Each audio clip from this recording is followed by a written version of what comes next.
తెలంగాణ గ్రామ పంచాయతీ మొదటి దశ ఎన్నికల్లో హుస్నాబాద్ నియోజకవర్గానికి సంబంధించి ఎల్కతుర్తి భీమదేవరిపల్లి మండలాలు నిన్న పోలింగు ఫలితాలు జరిగినాయి.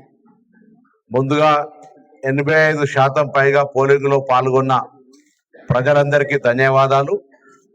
అదేవిధంగా గెలిచినటువంటి సర్పంచులు, పార్టీలకు అతీతంగా గెలిచిన సర్పంచులకు, ఉప సర్పంచులకు, వార్డు సభ్యులందరికీ హుస్నాబాద్ శాసనసభ్యుడిగా, రాష్ట్ర మంత్రిగా హృదయపూర్వకంగా అభినందనలు తెలియజేస్తా ఉన్నా.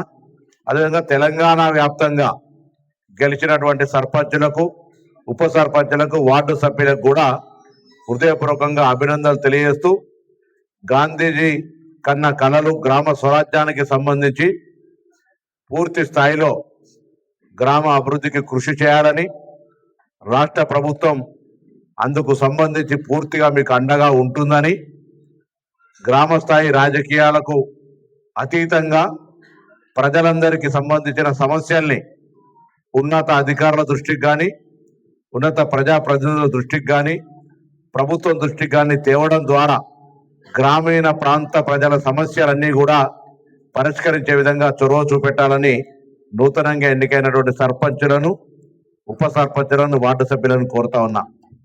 ప్రజాపాలన ప్రభుత్వంలో ఇప్పటికే గ్రామాన ఇందిరమ్మ ఇండ్లు శాంక్షన్ చేసింది మొదటి దశ. రెండో దశలో కూడా శాంక్షన్ చేసేటువంటి ప్రణాళిక ఉంది. కాబట్టి అర్హులైనటువంటి వాళ్లకు ఇందిరమ్మ ఇండ్లు ఇవ్వడమే గాక వాటి నిర్మాణానికి సంబంధించినటువంటి చొరవ కూడా ఉసుకే ట్రాక్టర్లు, ఉసుకే ఫ్రీ ఇచ్చే అంశం కానీ ఇతరత్ర అంశాల లోపల పూర్తిగా సహకరించాలని కోరుతా ఉన్నాం. అదేవిధంగా 200 యూనిట్ల కరెంటు ఫ్రీ ఇస్తా ఉన్నాం. ఇంకా ఎవరికైనా రానటువంటి వాళ్ళు ఉంటే అర్హత కలిగిన వాళ్ళందరికీ కూడా 200 యూనిట్లు ఇప్పించే కార్యక్రమాన్ని కొనసాగించాలని కోరుతా ఉన్నాం. అంతేగాక ఈరోజు కొత్త రేషన్ కార్డులు ఇస్తా ఉన్నాం. అర్హతను బట్టి ఎటువంటి వివక్ష లేకుండా రాజకీయాలకు అతీతంగా రాష్ట్ర వ్యాప్తంగా లక్షల రేషన్ కార్డులు ఇస్తా ఉన్నాం. పేర్ల మార్పిడి, ఈ ఇంటి నుంచి ఒక బిడ్డ పెళ్ళై వేరే ఇంటి కోడలైతే అక్కడికి పేరు మారడం కానీ, కొత్త కుటుంబ సభ్యుల చేర్పుడు కానీ, మార్పులు కానీ కూడా నిరంతర ప్రక్రియ కొనసాగుతోంది. ఆ విషయంలో కూడా స్థానికంగా ఎన్నికైన నూతన ప్రజాప్రతినిధులు చొరవ చూపెట్టాలని సందర్భంగా కోరుతా ఉన్నాం. అదేవిధంగా వారందరికీ సన్నబియ్యం ఇవ్వడం జరుగుతూ ఉంది. ఇది కాక మహిళా సంఘాలకు పటిష్టవంతం చేయాలి. రాష్ట్ర వ్యాప్తంగా మన నియోజకవర్గం ఆదర్శవంతంగా అందరికీ స్టీల్ బ్యాంక్స్ ఇచ్చింది. అవన్నీ కూడా ప్రజల కొరకు ఉపయోగింపజేసి ఆరోగ్యంగా ఉండే విధంగా, ముఖ్యంగా క్యాన్సర్ రహిత నియోజకవర్గంగా మారడానికి ప్లాస్టిక్ నిషేధించడం జరిగింది. 540 హోటళ్లలో స్టీల్ గ్లాస్ ఇవ్వడం జరిగింది. 278 మహిళా సంఘాలకు కూడా స్టీల్ బ్యాంక్స్ ఇచ్చినాం. అవి గ్రామ స్థాయిలో ఉపయోగంలోకి తీసుకొచ్చి ప్రజలందరూ వాడే విధంగా చేయాలని సందర్భంగా కోరుతా ఉన్నాం. అంతేకాక వడ్డీ లేని రుణాలు కానీ, మహిళలకు సంబంధించి ఆర్థికంగా ఎదగడానికి అనేక పథకాలు మా కార్యాలయం నుంచి మీ అందరికీ కూడా ఇవ్వబడతాయి. గ్రామ స్థాయిలకు సంబంధించిన ఒక అవగాహన సదస్సు, అభివృద్ధి నియోజకవర్గానికి సంబంధించినటువంటి సర్పంచులందరితోటి త్వరలో సమావేశం, జిల్లా అధికారులను పిలిచి సమావేశం ఏర్పాటు చేయడం జరుగుతుంది. మీరు కూడా ప్రజల ఆకాంక్షలకు అనుగుణంగా ఎన్నికల్లో హామీలు ఇచ్చి గెలిచి వచ్చినారు. సత్వరమే మీరు గెలిచినటువంటి కోడ్ 17వ తారీఖు కాగానే మీ గ్రామాలకు సంబంధించినటువంటి 1-2 ప్రతిపాదనలు ఇమ్మీడియట్ గా కావాల్సిన ఇస్తే నా దగ్గర కొన్ని నిధులు ఉన్నాయి, అవన్నీ కూడా వెంటనే శాంక్షన్ చేస్తా అనే మాట కూడా నేను సందర్భంగా మనవి చేస్తాను. ఈ సందర్భంగా కాంగ్రెస్ పార్టీ శాసనసభ్యుడిగా 2 మండలాల్లో ఎన్నికలైనప్పుడు భీమదేవరపల్లి మండలంలో ఉన్నటువంటి 25 గ్రామ పంచాయతీలకు సంబంధించి 15 గ్రామ పంచాయతీలు కాంగ్రెస్ పార్టీ పరంగా, బీఆర్ఎస్ 4, బీజేపీ 4, ఇండిపెండెంట్ 2 మరి సర్పంచులు గెలవడం జరిగింది. అందులో వ్యక్తుల పేర్లతో సహా ఉంది.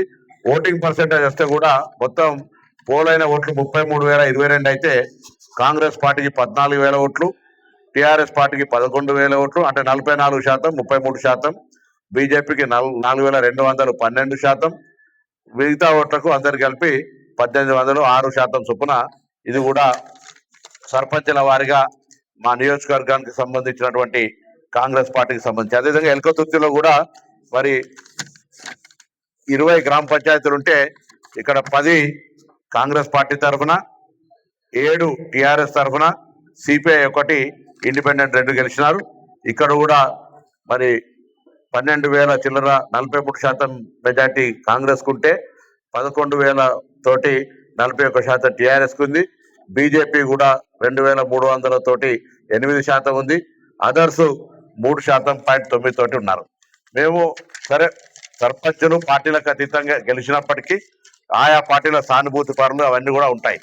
ఈ సందర్భంలో నేను ఒకటే విజ్ఞప్తి చేస్తా ఉన్నా, ఎన్నికల వరకు రాజకీయాలు అయిపోయిన తర్వాత నా శాసనసభ నియోజకవర్గంలో 173 గ్రామ పంచాయతీలు ఉన్నాయి.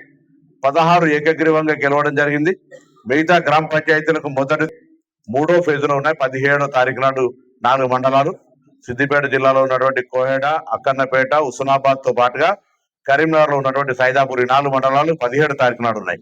నేను ఈ సందర్భంగా అభివృద్ధిని ఆకాంక్షించే వాళ్ళంతా కూడా ఈ నియోజకవర్గంలో ఇప్పటికే అనేక సందర్భాల్లో రాష్ట్ర ప్రభుత్వ కార్యక్రమాలే కాక నియోజకవర్గ స్థాయిలో కూడా విద్యకు సంబంధించి, వైద్యానికి సంబంధించి, అదేవిధంగా ఉపాధికి సంబంధించి, గౌరవేలు ప్రాజెక్టుకు సంబంధించి, దాంతోపాటు గ్రామీణ ప్రాంతాల రోడ్లకు సంబంధించి అన్ని రకాలుగా కార్యక్రమాలు చేస్తా ఉన్నా. మీ అందరి ఆశీర్వచనం కోరుతా ఉన్నాం. కాంగ్రెస్ పార్టీ బలపరిచినటువంటి సర్పంచ్ అభ్యర్థులు గెలిపించినట్టయితే కొంత అభివృద్ధికి సంబంధించి యాక్సెస్ ఉంటుంది. సరే ఎవరు గెలిచినా ఉండొచ్చు, నేను అట్లా ప్రజాస్వామ్యానికి వ్యతిరేకంగా కాదు, కానీ తప్పకుండా వాళ్ళందరూ కూడా కొంత గ్రామాల్లో చేసిన అభివృద్ధికి మరి ఎంకరేజ్మెంట్ చేసినట్టు అవుతుంది. కాబట్టి వాళ్ళందరినీ కూడా గెలిపియమని కోరుతాను. మిగతా 4 మండలాల్లో జరిగేటువంటి ఎన్నికలకు సంబంధించి మీరంతా కూడా కాంగ్రెస్ పార్టీ అభ్యర్థులను గెలిపియమని సందర్భంగా నేను కోరుతా ఉన్నా. తప్పకుండా ఈరోజు ఒక ప్రజాప్రతినిధిగా గౌరవ ముఖ్యమంత్రి రేవంత్ రెడ్డి గారు కానీ కేబినెట్ మంత్రులు అందరం కూడా అహర్నిశలు ప్రజల ఆకాంక్షల కోసం మేము పోరాడుతూ ఉన్నాం. అసలు వాస్తవంగా ఆర్థిక పరిస్థితి ఇబ్బంది ఉన్నప్పటికీ కూడా పాత పథకాలైనటువంటి కళ్యాణ లక్ష్మి కావచ్చు, పెన్షన్లు కావచ్చు, ఇతరత్ర ఎటువంటి కార్యక్రమాన్ని తీసివేయకుండా మేము అన్ని కూడా అవన్నీ కొనసాగిస్తూనే కొత్తగా ఇంతకు చెప్పినట్టుగా రేషన్ కార్డులు, అదేవిధంగా ఇందిరమ్మ ఇండ్లు, సన్న బియ్యం, 200 యూనిట్ల కరెంటు ఫ్రీ, అన్నిటికంటే ఎక్కువగా నేను ప్రాతినిధ్యం వహించేటువంటి శాఖకు సంబంధించి తెలంగాణ అక్కా చెల్లెలందరికీ ఉచితంగా బస్సు ప్రయాణమే కాకుండా మండల సమైక్యల ద్వారా బస్సులు కొనుగోలు చేసి యజమానులు చేసినటువంటి విధంగా వాళ్ళని ఆర్థికంగా చేయడానికి అనేక రకాల అంశాలను తీసుకునే పరిస్థితుల లోపల సన్న వడ్లకు బోనస్ కు సంబంధించి, అదేవిధంగా వడ్ల కొనుగోలు విషయం లోపల ఎక్కడ కూడా ఇబ్బంది లేకుండా ఎప్పటికప్పుడు గ్రామ స్థాయి నుంచి పర్యవేక్షణ చేయడం కావచ్చు, నియోజకవర్గాన్ని ఒక డేగా కన్ను పెట్టుకొని ఎక్కడికక్కడ అన్ని స్థాయిలో కూడా చేయడం జరుగుతుంది. నేను హుస్నాబాద్ ఎన్నికల్లో పోటీ చేసినప్పుడు ఒక మాట చెప్పిన, హుస్నాబాద్ శాసనసభ్యుడిగా నన్ను గెలిపియండి. హుస్నాబాద్ అంటే మీరు రాష్ట్రంలో ఎక్కడికి వెళ్ళినా మీ గౌరవాన్ని పెంచే విధంగా నేను వ్యవహారం చేస్తా అని చెప్పిన. ఇవాళ మీ శాసనసభ్యుడిగా మీరు ఎక్కడికి వెళ్ళినా హుస్నాబాద్ అంటే తల ఎత్తుకొని గౌరవంగా ఎదుటివాడు మీకు మర్యాద ఇచ్చేటువంటి పరిస్థితి తీసుకురావడానికి నా ప్రయత్నం కొనసాగుతూ ఉంది. నా సుదీర్ఘమైన రాజకీయ పరపతి హుస్నాబాద్ నియోజకవర్గ సంక్షేమానికి, అభివృద్ధికి పూర్తిగా ఉపయోగిస్తా ఉన్నాం. ఇలా శాతవాహన ఇంజనీరింగ్ కాలేజ్ కావచ్చు, కోహెడ ఇంటిగ్రేటెడ్ కావచ్చు, ఎలకర్తుర్తికి సంబంధించినటువంటి జంక్షన్, ఆ పక్కనే నవోదయ స్కూల్ కావచ్చు, అదేవిధంగా Basara IIT triple IT branch కావచ్చు, లేకపోతే ఎల్లమ్మ చెరువు కావచ్చు, మన సర్వాయి పాపన గుట్టాలు కావచ్చు, మహాసముద్రం గండి కావచ్చు, కరీంనగర్కు 4 లైన్ల రోడ్డు కావచ్చు, ఇక్కడ నుంచి జనగామ పోయే అక్కన్నపేట 4 లైన్ల రోడ్డు కావచ్చు, ఈ విధంగా అదేవిధంగా 250 పడకల ఆసుపత్రి కావచ్చు, ఈ విధంగా అనేక కార్యక్రమాలు కొనసాగిస్తున్నాం. ఇవన్నీ ఇంకా ఉత్సాహంగా ముందుకు తీసుకుపోవడానికి నాకు గెలిచిన సర్పంచులందరి సహకారం తీసుకొని వాళ్ళ గౌరవం పెరిగే విధంగా, తద్వారా నియోజకవర్గం అభివృద్ధి అయ్యే విధంగా అన్ని రకాలుగా చొరవ చూపెడతా అనే మాట కూడా నేను ఈ సందర్భంగా మనవి చేస్తా ఉన్నా. మిగతా 5 మండలాలు, ఒక మండలం 14వ తారీఖు నాడు, 4 మండలాలు 17వ తారీఖు జరిగే ఎన్నికల్లో కూడా మేము బలపరుస్తున్నటువంటి అభ్యర్థుల్ని ప్రతి ఒక్కరికి నా విజ్ఞప్తిగా నేను ప్రతి ఓటర్కు ఒక లేఖ పంపడం జరిగింది. ప్రతి ఓటర్కు మా అభ్యర్థి మీ ఇంటికి వస్తా ఉన్నాడు, తను ఆశీర్వదించండి, ఈ నియోజకవర్గం అభివృద్ధి చేసే బాధ్యత నాది అనేటువంటి మాటతోటి వాళ్ళందరూ కూడా పంపుతా ఉన్నాను. కాబట్టి దయచేసి నేను గ్రామాల వారిగా ప్రచారం చేయడం 173 గ్రామాలు అసాధ్యం కాబట్టి నా తరఫున ఒక లేఖ పంపి విజ్ఞప్తి చేసిన.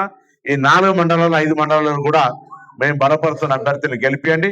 ఇప్పుడు గెలిచినటువంటి అభ్యర్థులతో కూడా మరి ఆయా గ్రామాలను అభివృద్ధి చేసే కార్యక్రమం తీసుకుంటామనే మాట మనం చేస్తూ రాష్ట్ర స్థాయిలో జరిగే కార్యక్రమాలు కావచ్చు, పథకాలు కావచ్చు, జిల్లా స్థాయిలో జరిగేటువంటి కావచ్చు, నియోజకవర్గ స్థాయిలో జరిగేటువంటి అంశాల్లో మనం అందరిలో నెంబర్ 1 ఉండే విధంగా మీ గ్రామాలకు సంబంధించి కూడా ఎక్కడ ఇబ్బంది లేకుండా, ముఖ్యంగా గ్రామాన వచ్చేటువంటి గౌరవెల్లి కాలువలను ఎటువంటి ఇబ్బంది లేకుండా రైతులను ఒప్పించి మెప్పించి కాలువలతోటి ముందుకు నీళ్ళని తీసుకుపోయే విధంగా మనందరం కూడా కలిసి పనిచేయాల్సిన అవసరం ఉందనే మాట కూడా ఈ సందర్భంగా మనవేస్తూ మరొకసారి తెలంగాణ వ్యాప్తంగా గెలిచినటువంటి మొదటి దశలో గెలిచినటువంటి సర్పంచులకు, ఉప సర్పంచులకు, వార్డు సభ్యులందరికీ కూడా తెలంగాణ ప్రజాపాలన ప్రభుత్వం పక్షాన అభినందనలు, శుభాకాంక్షలు తెలియజేస్తూ నా నియోజకవర్గానికి సంబంధించిన వాళ్ళందరినీ కూడా మరి వాళ్ళ యొక్క ఆకాంక్షలకు అనుగుణంగా గ్రామాల అభివృద్ధి చేస్తామనేటువంటి విశ్వాసాన్ని తెలియజేస్తూ వాళ్ళందరూ కూడా ఈ సందర్భంలో సన్మానం చేస్తూ వాళ్ళ బాధ్యతను నేను నా భుజస్కంధాల మీద చేసుకునే శాసనసభ్యుడిగా వాళ్ళు మేము కలిసి గ్రామాల అభివృద్ధికి ఒక టీముగా, ఒక పకడ్బందీగా ప్రణాళికలతోటి పోయి గ్రామాల అభివృద్ధికి ముందుకు పోతామనేటువంటి మాట కూడా ఈ సందర్భంగా